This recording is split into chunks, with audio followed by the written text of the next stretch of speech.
Conduction électrique. Définition d'un courant électrique. Le courant électrique est la variation de charge au cours du temps. Intensité du courant électrique.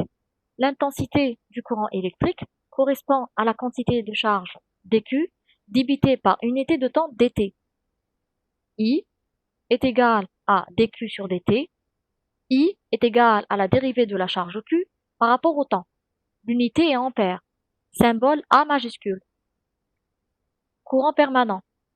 On obtient un courant permanent dans le temps si on prolonge un déplacement de charge. Ceci est possible en utilisant un générateur qui maintient une différence de potentiel entre les bords d'un conducteur. Notion de générateur. Un générateur est un appareil qui maintient entre ses bornes une différence de potentiel. Symbole d'un générateur. On représente un générateur dans un circuit électrique par le schéma suivant. On a deux segments de droite disposés en parallèle. La borne positive est supérieure à la borne négative. La borne positive est portée au potentiel VA. La borne négative est portée au potentiel VB, tel que VA est supérieur à VB. On considère deux conducteurs A et B chargés, reliés par un fil conducteur. On branche les deux conducteurs en borne d'un générateur qui maintient une différence de potentiel VA moins VB en permanence entre les deux conducteurs. Un déplacement de charge permanent s'établit entre les deux conducteurs A et B. On aura I égale à la dérivée de la charge par rapport au temps différent de 0.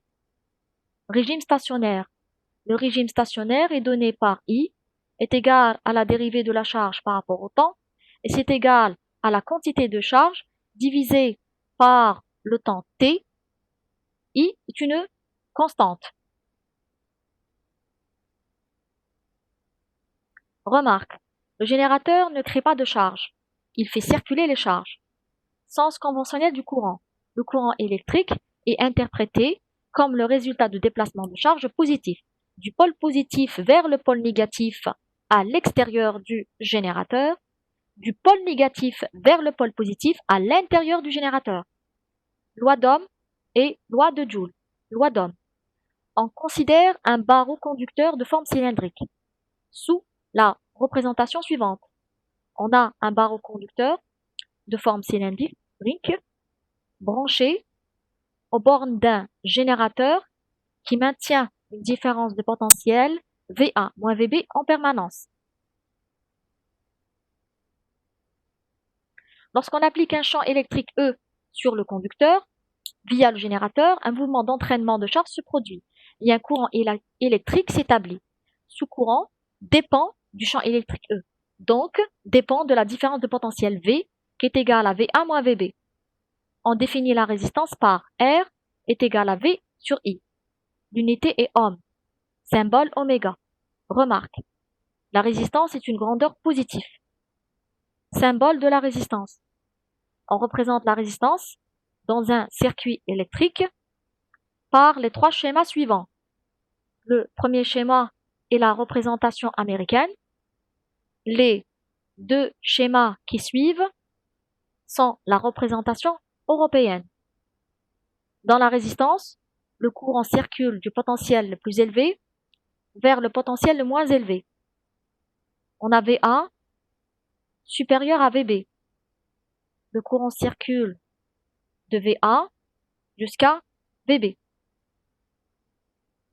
Loi de Joule. On branche une résistance aux bornes d'un générateur.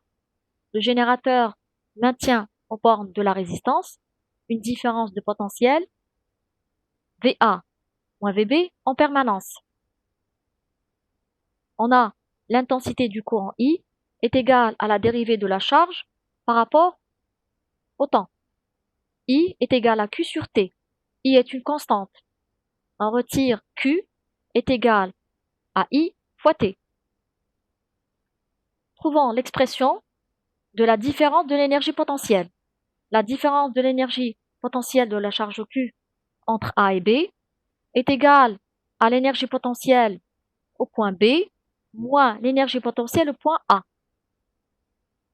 Sachant que l'énergie potentielle est égale à Q fois V, on aura la différence de l'énergie potentielle entre A et B est égale à Q fois VB moins Q fois VA, et qui est égal à Q fois VB moins VA.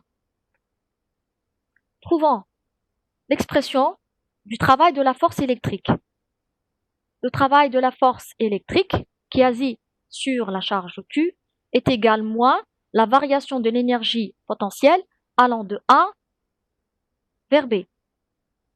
Le travail de la force électrique allant de A vers B sera alors égal à Q fois VA moins VB. Sachant que VA moins VB est égal à R fois I, on aura le travail de la force électrique égal à Q fois R fois I. Sachant que Q égale à I fois T, on aura le travail de la force électrique est égal à WJ, qui est égal à R fois I au carré fois T. WJ est l'énergie perdue par effet Joule, donc perdue sous forme de chaleur.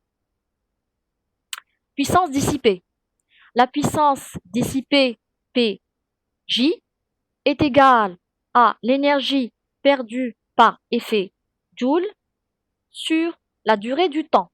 C'est égal à RI au carré et c'est égal à V fois I.